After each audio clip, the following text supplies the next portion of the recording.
destinations you recognize immediately. Historic and iconic architecture that is the signature of our most loved cities. These attractions are the reason we become travelers and tourists. San Diego's rich architectural legacy indeed attracts people from all over the world, including Hollywood filmmakers. For years, San Diego's historic architecture has been a favorite backlot for the movie industry. But what visitors and many locals alike might not realize, the landmarks that so often define San Diego's image to the world were nearly lost due to demolition or destructive changes. This architecture was constructed with the finest materials, built with great craftsmanship and design. But in a century that saw 2 world wars and a Great Depression, hard use and neglect took its toll. By mid-century, urban renewal had bulldozed an enormous amount of great work. The situation was so alarming, the United States Congress and President Lyndon Johnson passed the National Historic Preservation Act of 1966. But locally, almost everything was still at risk. San Diego, 1969. Not so big and built up as we know it today. The San Diego Coronado Ferry in its last months of service. Downtown had a distinctly different look and atmosphere.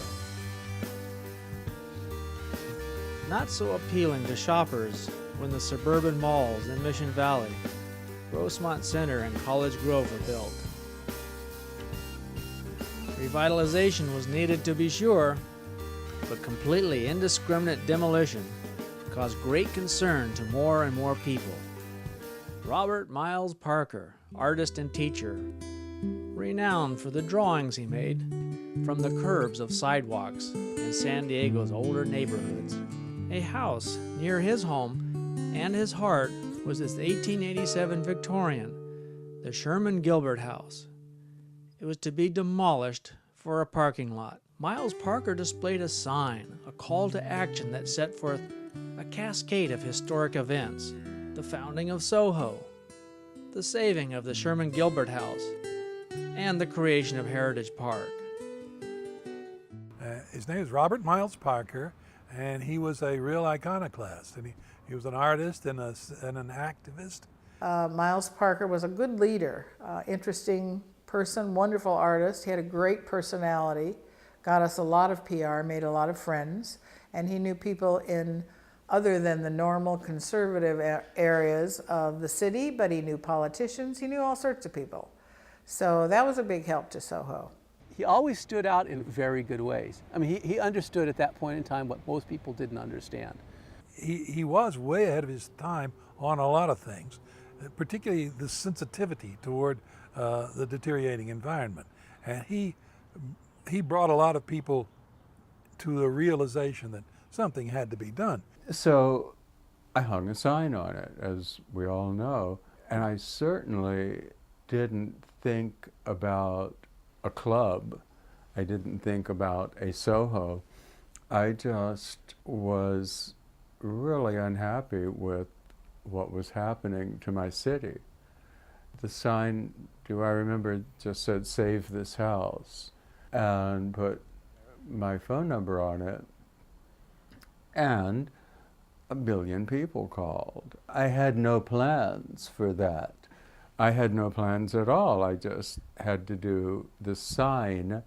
And you know, I really thought San Diego was hell-bent on destruction. I was right. As far as I can tell, it's mostly gone except for what SOHO has stopped. Miles Parker, along with other SOHO founders, testified in court to stop the demolition of this 1887 Victorian masterpiece, the Villa Montezuma. SOHO also contacted the keeper of the National Register, William Murtaugh, about making the villa a national landmark. Murtaugh was not only receptive, he paid San Diego a visit, and SOHO gave him the grand tour. He began to tell us how you designated something for the National Register, and he brought pamphlets and information sheets that showed exactly what kind of information you needed to have. Mary Ward became the specialist in getting buildings designated, but a lot of those architects learned all of the same things, all because of the keeper of the register coming to San Diego and telling us how to do this. Over 40 years after SOHO saved the Villa Montezuma from demolition, the organization is just as concerned today about the fate of this architectural treasure. It has sat vacant and shuttered for many years.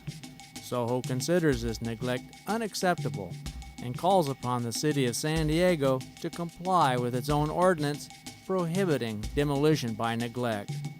Save Our Heritage organization is prepared and willing to manage and care for this landmark and have it open to the public almost immediately.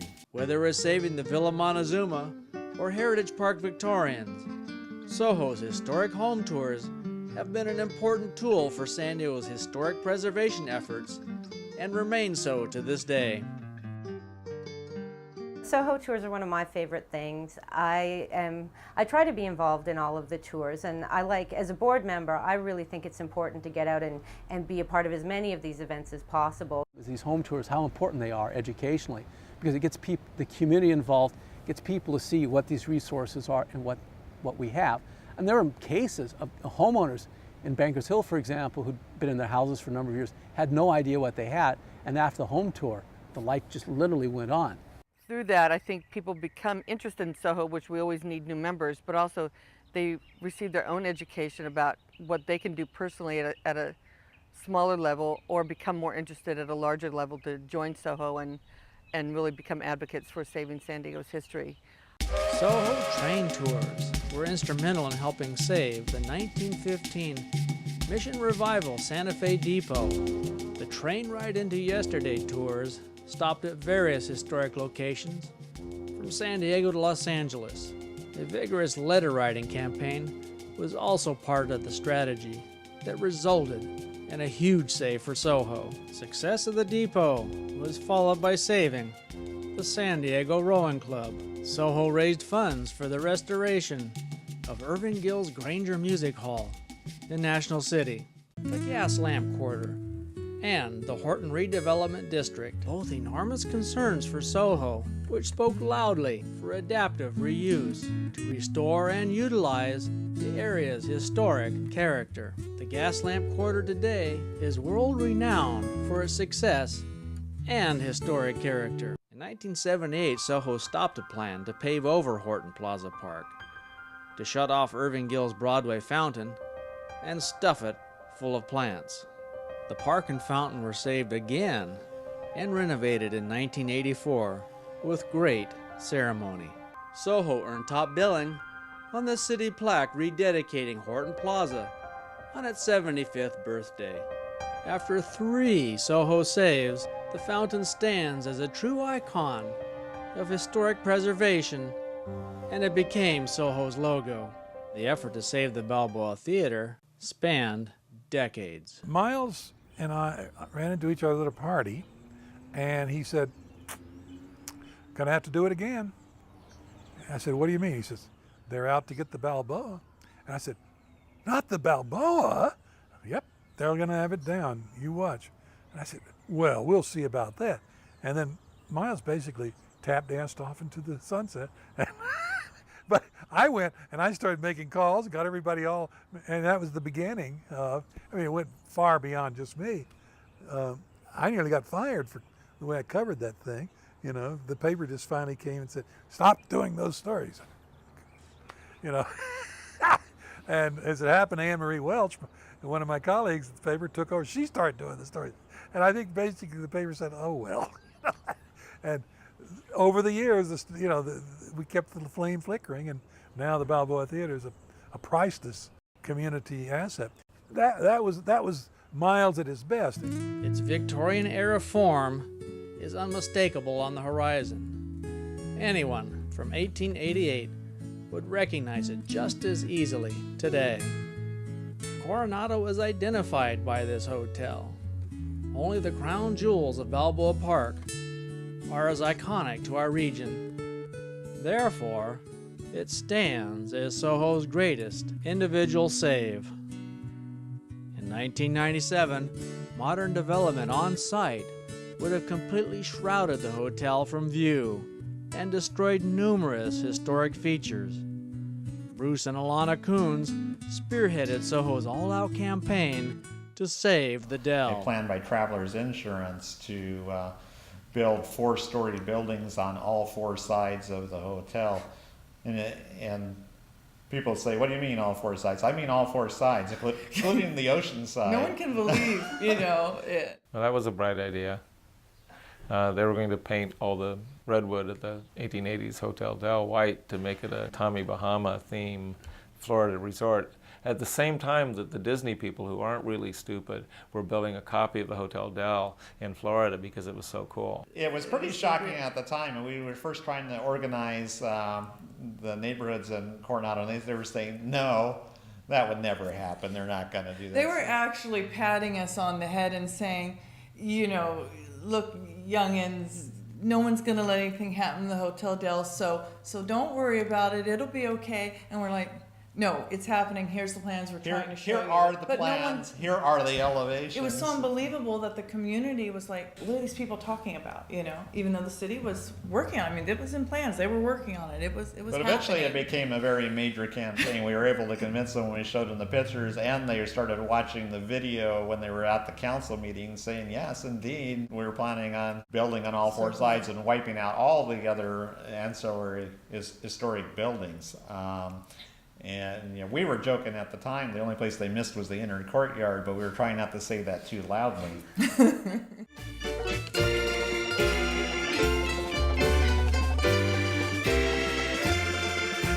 The Warehouse District.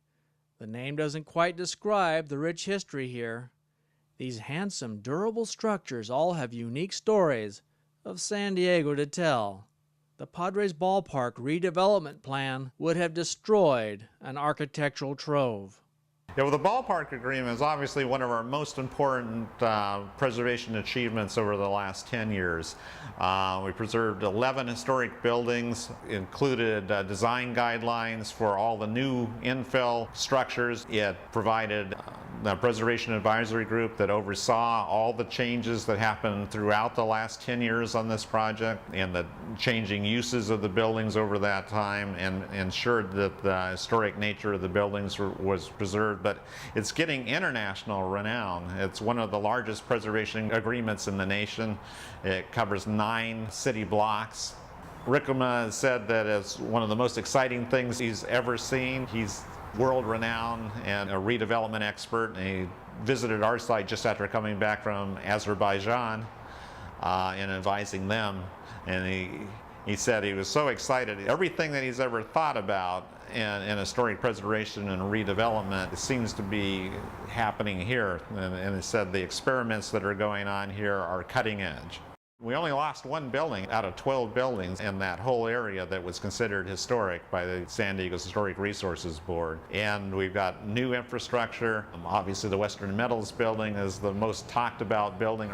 We have world-renowned architect Antoine Preduc that designed the park, but invariably the first thing that's mentioned is about the Western Metals building. And this whole area sets us apart than any other ballpark in the world and in any other redevelopment. San Diego's own identity is still evident. And that was our goal, was to keep San Diego's identity while we grew and while we redeveloped. I think we've achieved that.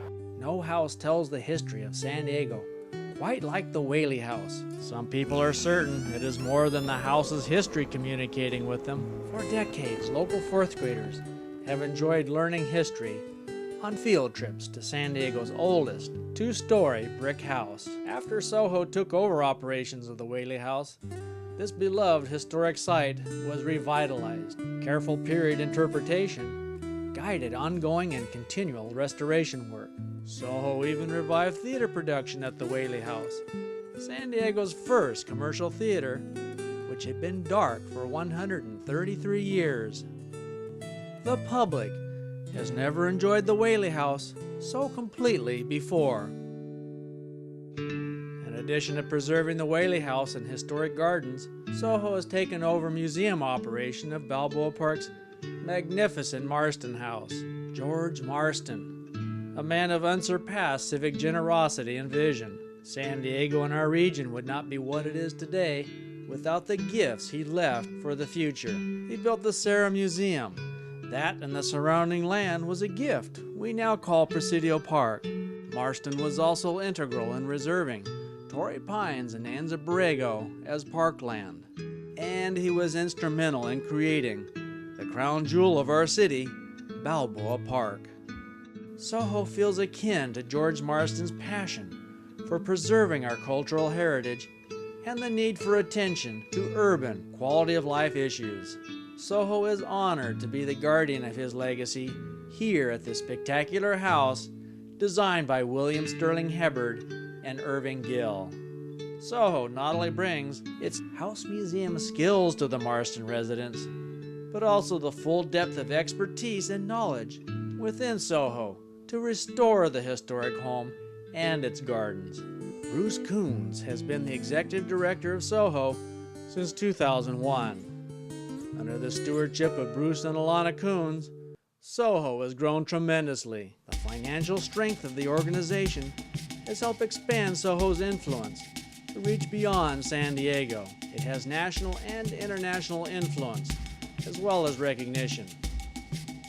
SOHO's really gained over the years a great reputation as a particularly effective preservation organization. Often people will call me from another city and say they've been talking to SOHO because people look to SOHO actually for advice at this point because we've been successful working together to get positive legal rulings from the courts and also positive results from local jurisdictions. SOHO today has the financial backing and legal expertise to strongly defend our historical resources.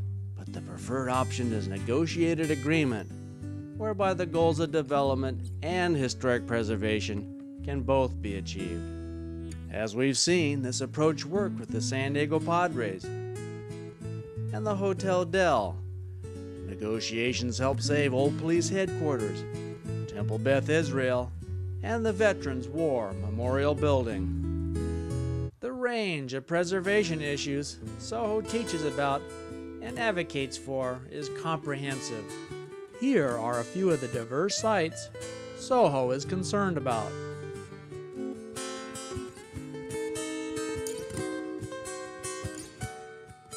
A great variety of specialty tours, lectures, and workshops are offered, which can always be discovered on SOHO's website, sohosandiego.org.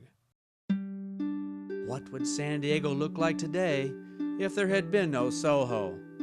It would certainly look a lot less like home and more like a generic copy of somewhere else. It was Miles Parker who began SOHO by displaying a sign. Carol Lindemulder not only helped build the organization, but served 4 terms as SOHO president and went on to help save the Giant Dipper.